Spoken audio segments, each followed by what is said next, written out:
Kokapet Hyderabad real estate మ్యాప్లో golden zone. ఈ ప్రాంతంలో 2 ఎకరాల భూమిని అప్పటి కేసీఆర్ సర్కార్ ఎకరానికి ₹1,00,00,000 చొప్పున శారదా పీఠానికి కేటాయించింది. ఆ కేటాయింపు తరువాత పనులు మొదలయ్యాయి. ప్రాంగణంలో నిర్మాణాలు ప్రారంభమయ్యాయి. రాజశ్యామల ఆలయం రూపుదిద్దుకుంటుంది.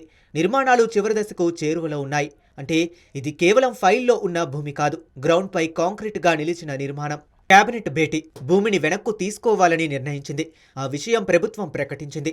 అయితే కేబినెట్ నిర్ణయం బయటకు వచ్చిన తరువాతే పీఠం వర్గాలకు సమాచారం అందిందన్న వాదన వినిపించింది. మాకు ఎలాంటి నోటీసు రాలేదని పీఠం ప్రకటించింది. ఒక ఆధ్యాత్మిక సంస్థకు భూమి కేటాయించి నిర్మాణాలు జరిగాక తిరిగి స్వాధీనం చేసుకోవాలంటే సాధారణంగా చర్చలు, నోటీసులు, లీగల్ ప్రాసెస్ ఉండాలి. అది జరిగిందా అన్నదే ప్రశ్న.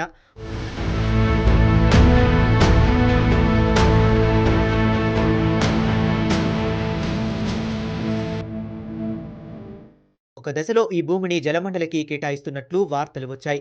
దీనిపై జలమండలి కోసం గుడులు కాల్చడం ఏంటన్న విమర్శలు మొదలయ్యాయి. ఈ విషయంపై సీఎం రేవంత్ రెడ్డి సచివాలయంలో ఉన్నతాధికారులతో భేటీ అయ్యారు. ఆగ్రహం వ్యక్తం చేశారు. అక్కడ నిర్మాణాలు ఉన్నాయన్న విషయం ముందే ఎందుకు చెప్పలేదు అని ప్రశ్నించారు. ఫైనల్గా జలమండలికి కేటాయింపు రద్దు, భూములు మళ్లీ శారదా పీఠానికే కొనసాగింపు. ఒకే రోజులో యూటర్న్.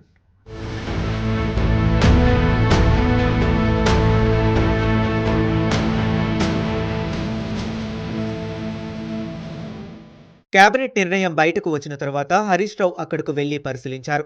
ఆయన ఈ భూములు సీఎం అల్లుడి ప్రయోజనాల కోసమే వెనక్కు తీసుకుంటున్నారు అని ఆరోపించారు. ఈ ఆరోపణలతో పొలిటికల్ హీట్ పెరిగింది. ఈ ఎపిసోడ్ మొత్తం మీద ఒక లైఫ్ లైన్ కనిపిస్తుంది. నిర్ణయం తీసుకోవటం, ఆ తరువాత గ్రౌండ్ రియాలిటీ తెలిసి బ్యాక్ స్టెప్ వేయటం. అంటే ఇది సాధారణ ఫైల్ తప్పిదమా, లేక సీఎంకు వాస్తవాలు తెలియకుండా ఉంచుతున్నారా? ఇక్కడే సందేహాలు చాలా ఉన్నాయి. కేబినెట్కు ముందు పూర్తి వివరాలు ఎందుకు సమర్పించలేదు?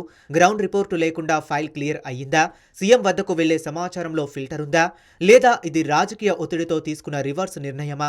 పాలనలో 2 స్థాయిలు ఉంటాయి. ఒకటి పొలిటికల్ డెసిషన్, 2 బ్యూరోక్రటిక్ ఫీడ్బ్యాక్. ఈ రెండింటి మధ్య గ్యాప్ వస్తే అడ్మినిస్ట్రేషన్ డ్యామేజ్ అవుతుంది. శారదా పీఠం భూముల విషయంలో కనిపిస్తున్న ఇండికేషన్ అదే.